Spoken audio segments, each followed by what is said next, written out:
지금까지 저 여러 조건들 나왔는데 잘 따라오고 있습니까? 그 다음에 마지막 조건이라고 할 수 있는 이 DDP에 대해서 살펴보겠습니다. DDP는 Delivered Duty Paid인데, 관세를 지급한 상태에서 제품을 인도한다. 어떤 관세냐? 수입을 할 때 관세를 지급하기 때문에 양육지, 수입지에 있어 가지고 그 제품을 수입 통관까지 마치고 그 다음에 관세를 지불한 상태에서 이 목적지에서 인도를 한다는 겁니다. 그렇기 때문에 이거는 매도인의 의무로서는 가장 크고, 그 다음에 이 매도인 이 비용을 많이 부담하기 때문에 최고 가격을 보여주는 조건이라고 볼 수가 있고, 매도인이 운송 계약을 당연히 그 체결을 해야 되겠죠. 그리고 이 위험의 이전이 양육지에서 일어나기 때문에 양육지 인도 조건이고, 그 다음에 위험의 분기점과 비용의 분기점이 일치하고, 또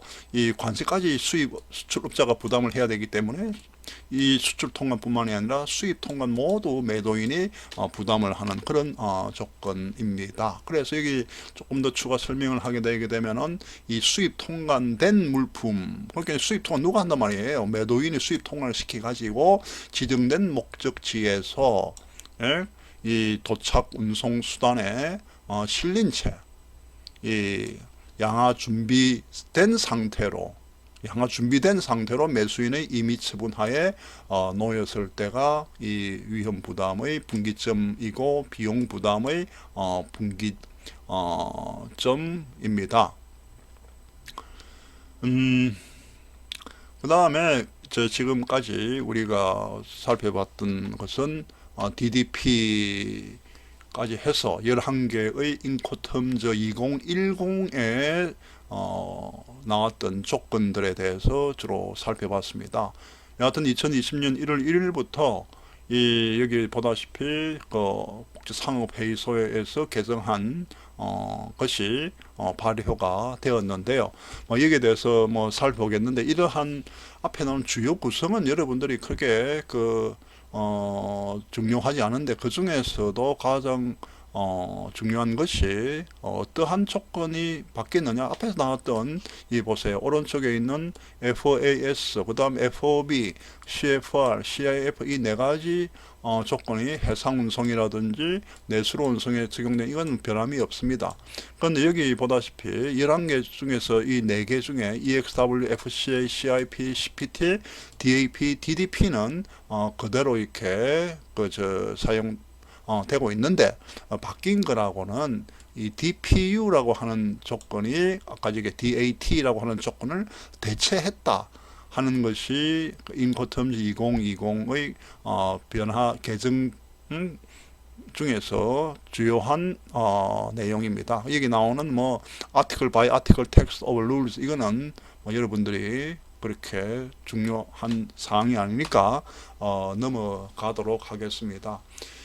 그러고 여기 중요한 이 개정 내용이 조항 순서를 바꾸었다. 이 조항 순서는 매도인 매수인의 의무 조항 중에서 중요한 것을 더 먼저 이렇게 위치를 차지하도록 했고, 그 다음에 이 운송과 관련해 가지고 오늘날 더 보게 되게 되면 시큐리티가 아주 중요시 되고 있기 때문에 그냥 이것을 의무조항으로 이렇게 사유했다는 것. 그 다음에 또 CIP 조건이라고 나왔는데, 이 CIP의 조건은 주로 뭐였습니까? 해상운송이 아니고 복합운송에서 사용되고 있는데, 현실적으로 보게 되게 되면 CIP에서 사용되는 이 보험 조건이 인코텀즈 2010에서 제시하고 있는 그런 조건보다도 더 큰 부보 범위가 큰 걸 사용하고 있더라. 그래서 CIP의 경우에는 최대 보험 부보 의무를 부과하도록 규정을 바꾸었다. 그다음 FCA는 보게 되게 되면 해상 운송에서 주로 사용되는 것이 아니라 복합 운송에 사용되는데, 복합 운송 컨테이너의 운송의 경우에는 화물 컨테이너를 갖다가 본선에 적재하기 전에 우리가 화물을 수취하고 난 뒤에 도커 리시스라든지 이런 것을 화물 수취하고 난 뒤에 그런 이렇게 서류를 발행하지만은 실제로 업무 실무에서는 FCA 상에 본선 적재했다는 것을 이 표기한 선화증권을 많이 요구하고 있고 사용하고 있기 때문에 이것을 이 인코텀즈 2020에서는 그걸 수용을 해서 그걸 반영했다는 것. 그 다음에 여기 보면은 뭐 DAT 이 조건이 없어지고 DAU 조건으로 이렇게 바뀌었다. 그 다음에 과거에는 이 FCA, DAP, DPU, DDP 이 조건에서 이 운송수단이라고 하는 것은 반드시 제3자의 그 운송수단을 이용하도록 되어 있었는데 제3자의 운송수단은 것은 내가 지금 보게 되게 되면 매도인이고 매수인인데 그걸 갖다가 매수인인데 내가 지금 그 상품을 갖다 인수받기 위해서는 뭐 내가 어떤 그 운송회사에 뭐 한국 트럭 회사라든지 이런 데 내가 맡겨가지고 운송하도록 이렇게 그 계약을 체결해가지고 했는데 내가 지금 보게 되면 내 트럭이 있다 이거야. 그럴 경우에 그걸 찾아오는 것을 내 트럭으로 하면 되지. 다시 말해가지고 자가 운송이 가능하도록 이 뭐 한 그러한 내용이 여기에 포함됐다는 것이 뭐 큰 차이점이라고 볼 수가 있겠습니다. 그리고 이 조항의 순서 변경은 아까 우리 지난번에 인코텀 2010의 경우에 이 10개의 조항이 나오는데 여기 보면은 이 순서가 이렇게 바뀌었다는 것을 여러분들이 알 수가 있겠습니다. 여기 보다시피 네 번째 인도가 나왔는데 지금 인코텀즈에 제일 중요한 것이 인도기 때문에 두 번째 올라갔다는 그 다음에 바로 나오는 것이 위험 트랜스퍼블 리스크, 위험 이전이라든지 이런 것이 두 번째로 올라갔다는 것. 예? 그러한 내용들이 바뀌었다. 그 다음에 이 운송과 관련해 보안, 예? 그 테러 보안 문제에 관련해 가지고 이 새로운 이 선적 관행이 이제 업계에서 많이 정립되어 가고 있습니다. 이러한 통관, 보안 통관, 예? 과 관련해 가지고 인코텀즈 운송 A4와 A7에 이 보안 관련 의무를 명시했다는 것이 인코텀즈 2010에는 없었던 것인데 바뀌었다. 그리고 이 보안 관련 비용도 비용을 갖다가 어떻게 분담할 것인가 하는 것까지도 넣은 것은 이제 국제 물류에 있어 가지고 국제 물류에 있어 가지고 이 보안이라고 하는 것이 시큐리티 물류, 예? 물류에 있어가 지금 세계적으로 하는 것이 환경 물류도 있고, 그죠? 이 녹색 물류, 그 다음에 탄소 배출을 줄일 수 있는 그러한 물류들 시스템을 갖추어야 된다. 뭐 많이 나오는데 그것보다도 또 중요하다고 생각할 수 있는 것이 이 시큐리티 로지스틱스의 관점에서 이렇게 인코텀즈 2020의 보안 내용이 들어와 있다 하는 것도 여러분들이 생각을 해 봐야 됩니다. 그 다음에 이 인코텀즈 1단계 조건 중에서 보험계약의 체결 의무를 지는 조건은 CIF하고 CIP 두 가지 조건입니다. CIP는 해상 운송에서만 이용되는 조건이고 CIP는 복합 운송에서 이용되는 조건인데 인코텀즈 2010에서는 이 우리가 그 보험약관의 ICCA 조건, 그 다음에 B 조건, C 조건이 있는데 우리가 보게 되게 되면 우리가 건강보험에 가입을 하더라도 보험료를 얼마나 했느냐에 따라 가지고 조건이 뭐 다르겠죠. 조건에 따라 보험료가 다른데 보험료를 많이 내고 조건이 좀 달라질수록 부보의 위험의 부보해주는 범위가 커진다 이 말이지. A 조건, B 조건, C 조건은 A가 가장 크고 B가 두 번째, C가 이 최소라는 겁니다. 그래서 인코텀즈 2010에서는 이 뭡니까 보험을 갖다가 가입을 한다 하더라도 어떤 조건으로 최소 담보 조건인 ICC 약관으로 보험 계약을 체결하도록 요구를 해 왔습니다. 그렇지만은 실무적으로 이 CIF 조건에서는 매수인이 최소 담보 조건인 C 조건을 요구를 많이 하지만은 이 복합 운송이라든지 항공 운송에서 사용되고 있는 CIP 조건에서는 매수인이 A 조건을 요구를 하고 있기 때문에 이번 2020에서 이 점이 반영되어 가지고 개정이 되었습니다. 그래서 여기 지금 CIP에서는 매도인의 최소 부보 의무가 아니라 이제는 2020에서는 최대 부보 의무를 부담하는 A 조건을 갖추게 되었다. 그다음 F에서는 뭐 여전히 ICC 조건으로 사용할 수 있도록 개정이 되지 않았습니다. 그렇지만은 여기서 이렇게 요구한다 해가지고 매도인과 매수인 사이에 뭐 CIF에서 C 조건을 한다 해가지고 반드시 그걸 해야 되냐? 내가 지금 나는 C가 좀 부족하다. A로 해라, B로 하자. 이런 합의에 의해 가지고 이게 할 수 있다는 겁니다. 이건 규칙이지. 그 규칙이라고 하는 것은 이 매매 당사자가 규칙은 이렇게 되어 있지만 우리가 지금 이렇게 하자고 합의만 하게 되게 되면은 이 바꿀 수 있다 하는 것이 여기 나오는 내용입니다. 그 다음에 여기 해상보험 앞에서 이야기했는데 그 관련해 가지고 조금 추가적인 설명을 위해서 여기다가 적었는데요. A 조건은 보험 범위가 가장 넓은 조건으로서 뭐랄까요, 해상보험만이 아니라 하역 중의 사고라든지 운송 중의 위험 전부를 담보하는 조건, 가장 넓은, 그 다음에 전쟁이나 이 동맹 파업 위협은 제외됩니다. 그 다음에 이 B 조건은 뭐 여기 나오는데 그냥 여러분들이 A 조건보다는 조금 더 범위가 작은 조건, 그 다음에 C 조건 이렇게 나오는데 이렇게까지 여러분들이 전부 다 외워둘 필요는 없으니까 이 정도 이해만 하고 넘어가면 되겠습니다. 그 다음에 이 해상보험 관련된 용어에 뭐 보험자라는 것도 있고, 그 다음에 피보험자, 그 다음에 보험계약자, 그 다음에 보험금액, 그 다음에 보험료. 우리가 보험료는 영어에서 insured 프리미엄이다 이런 말을 프리미엄, insured 프리미엄, insurance 프리미엄, 여기 insurance 프리미엄, insurance amount 이렇게 고치는 것이 좋을 것 같습니다. 물론 insured amount, insured premium이라고도 이렇게 표현할 수도 있습니다만은 둘 다 사용을 해도 무방하리라 봅니다. 그 다음에 여기 나오는 내용은 여러분들이 또 한번 읽어 보도록 하세요. 자, 그 다음에 지금 여기 CIP하고 CIF의 경우에 매도인의 보험계약 체결 의무가 있는데 인커텀지 2010이 여전히 그래도 지금 사용이 많이 되고 있기 때문에 어떠한 내용인지 조금 더 살펴보겠습니다.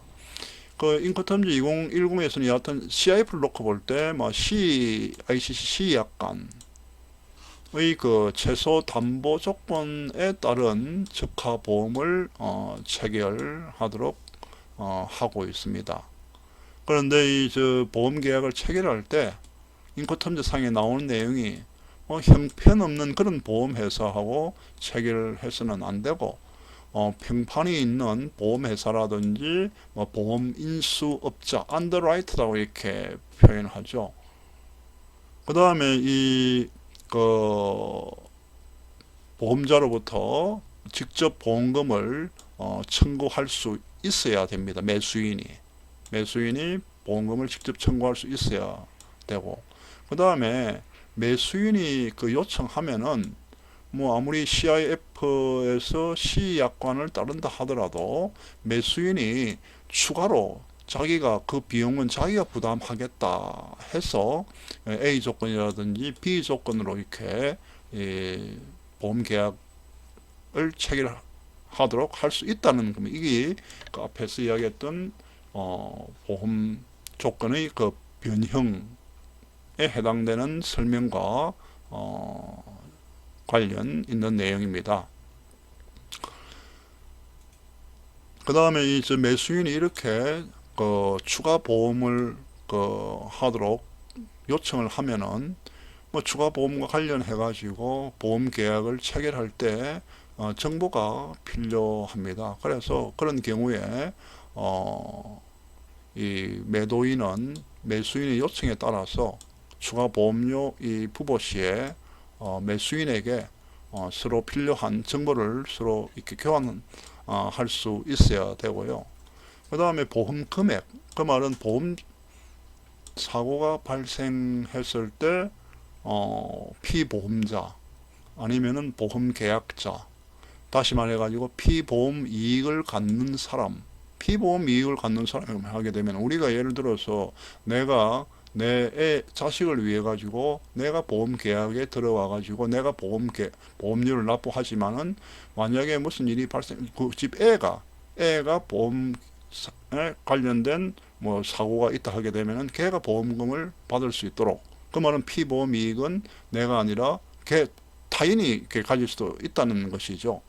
그래서 이 보험 금액은 뭐 매매 계약상 그 대금에다가 10%를 더한 금액, 다시 말해 상업 송장에 나오는 뭐 금액이랄까요? 그 금액이 100달러를 하게 되게 되면은 보험 금액은 10%인 10달러를 더해 가지고 110달러로 이렇게 하도록 한다는 것.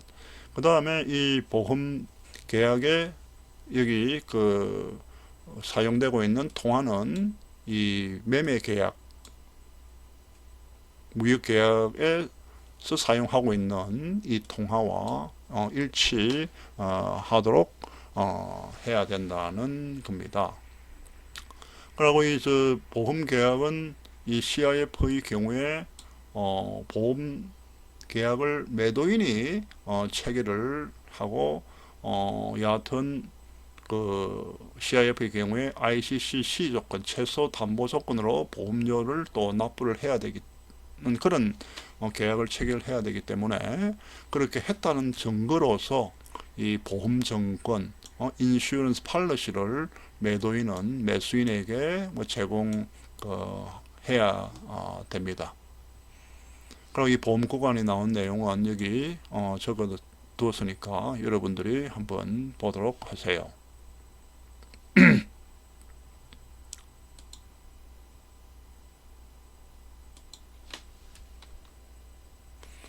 그 다음에 인커텀즈 2020에 있어서의 뭐 주요한 개정 사항이라고 할 수 있는 것이 FCA 상의 본선 적재 표기 선화증권인데요. 이 FCA 조건 중에 그 매도인과 매수인의 의무가 10가지씩 나오는데 FCA 조건의 A6와 FCA 조건의 B6 조항을 새롭게 신설을 했습니다. 그 내용을 보면은 선적 선화증권 제공 의무입니다. 매수인이 그 FCA 조건의 B6에 따라 가지고 매도인에게 운송 서류를 발행하도록 운송인에게 지시한 경우에 매도인은 그러한 서류를 매수인에게 제공하여야 된다고 되어 있고, 그 다음에 B6의 지시 의무를 보게 되게 되면 당사자들이 합의한 경우에, 그 말은 매도인과 매수인 사이에 합의를 한 경우에 매수인은 이 물품이 적재되었음을 기재한 운송 서류, 그 말은 이 물품이 본선에 적재되고 난 뒤에 발행하는 선화증권이 선적 선화증권입니다. 영어로서는 shipped BL이고 또 다른 말로서는 onboard BL인데, 그런 본선 적재 표기가 있는 이 선화증권과 같은 이 운송 서류를 자신의 비용과 위험으로 매도인에게 발행하도록 운송인에게 지시하여야 한다. 그 말은 이 본선 적재 표기가 있는 선화증권의 발행을 매매 당사자가 이 합의를 한 경우에는 이러한 이 본선 적재 표기의 선화증권의 발행을 인정한다는 겁니다. 그 말은 뭐냐니까 FCA 조건은 이 해상 운송이 아니라 대체로 복합 운송에 사용되고 있고, 그 경우에 컨테이너 화물이라고 하는 것이 많이 사용되겠죠. 그 컨테이너 화물이 CY라든지 CFS라든지 이런 데서 수치, 운송인이 수치하고 난 뒤에 인도가 끝납니다. 그 말은 뭐냐니까 본선에 선적이 되기 전에 인도가 끝난다는 것. 그렇게 되게 되면은 선적이 안 됐기 때문에 선적 선화증권을 발행할 수가 없다는 겁니다.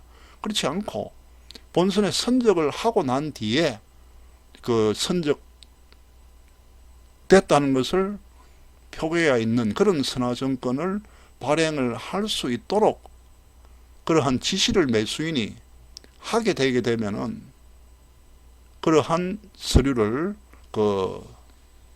매도인이 매수인에게 제공을 해야 된다는 겁니다. 그래서 여기는 어떤 내용이냐 하니까 FCA에서는 본래 본선 적재 표기의 선화증권을 발행을 할 수 없도록 인코텀즈 2010에서는 정하고 그런 내용이 없었는데, 현실적으로 FCA를 하면서도 본선 적재 선화증권의 발행을 하고 있더라는 거예요. 나도 옛날부터 인코텀즈에 맞지 않다고 했지만은 아무리 규칙이 그렇게 되어 있다 하더라도 업무의 편리를 위해 가지고 그렇게 사용을 하고 있는 그게 상관습인데, 상관습이 오랫동안 사용되고 있기 때문에 그걸 인코텀즈가 2020에서 수용을 하게 되었다 하는 내용입니다. 그리고 또 특히 신용장 거래의 경우에는 선적 선화증권이 아니면은 이 대금 결제에서 상당한 문제가 있기 때문에 안 되기 때문에 그러한 점을 또 반영했다고도 볼 수가 있겠습니다. 자, 그 다음에 이 DAT를 DPU로 이렇게 바꿨는데요. 이건 뭐냐니까 DPU는 인도 장소, 양육지의 지정 목적지입니다. 양육지에 있는 수입국의 어떤 지정 목적지까지 화물을 매도인이 보내주어야 된다. 그런데 이건 뭐냐니까 트럭에 실어가지고 어느 지정된 장소에 보내주는데 그 실린 상태가 아니라 이것을 뭡니까? 예? DPU 이거는 도착 운송 수단으로부터 양하한 후에 인도하는 것이 DPU입니다. D 잘못 썼네요. 그런데 DAP는 아까 지난번에 이야기했다시피 물품을 도착 운송 수단에서 양하하지 않은 채로 이 매수인의 처분하에 둠으로써 인도가 이루어집니다. 그렇지만 DPU는 물품을 도착 운송 수단으로부터 unloaded 양하한 상태에서 매수인의 처분하에 두는으로써 인도가 끝난다. 그러니까 DAP보다는 DPU가 그죠? 좀 더 비용 부담 이렇게 내리는 데까지 그게 있으니까요. 여하튼 DAT라고 하는 것이 DPU로 변경되었습니다. 그 다음에 마지막입니까 이게 매도인 매수인 자신의 운송 수단에 의해서 운송을 허용했다. 자, 밑에 이를 보게 되게 되면은 DAP, DPU, DDP의 경우에는 그저 운송의 그 책임이 인도의 목적지까지 그죠? 그 매도인이 하고 있는데 그 매도인이 제3자의 운송 서비스를 이용하지 않고 자기가 이 보유하고 있는 운송 수단으로서 물품을 보내줄 수 있으면은 자신의 운송 수단을 사용해 가지고 운송을 할 수 있다는 겁니다. 근데 사실 보게 되기에는 우리가 뭐 비행기를 갖다가 자기가 가지고 있다든지 선박을 가지고 있다는 건 드물겠죠. 그러면은 유럽이라든지 이런 육접 국가에 있어서는 자기가 보유하고 있는 트럭으로 이 조건의 경우에는 자기가 보내줄 수 있다는 겁니다. 그런데 이 FCA의 경우에는 이 뭡니까? 그 양육지가 아니라 선적지 인도 조건으로서 복합운송에 주로 사용되고 있죠. 그런 경우에 이 매수인이 FCA에서는 물품을 운송 계약을 체결해야 되겠죠.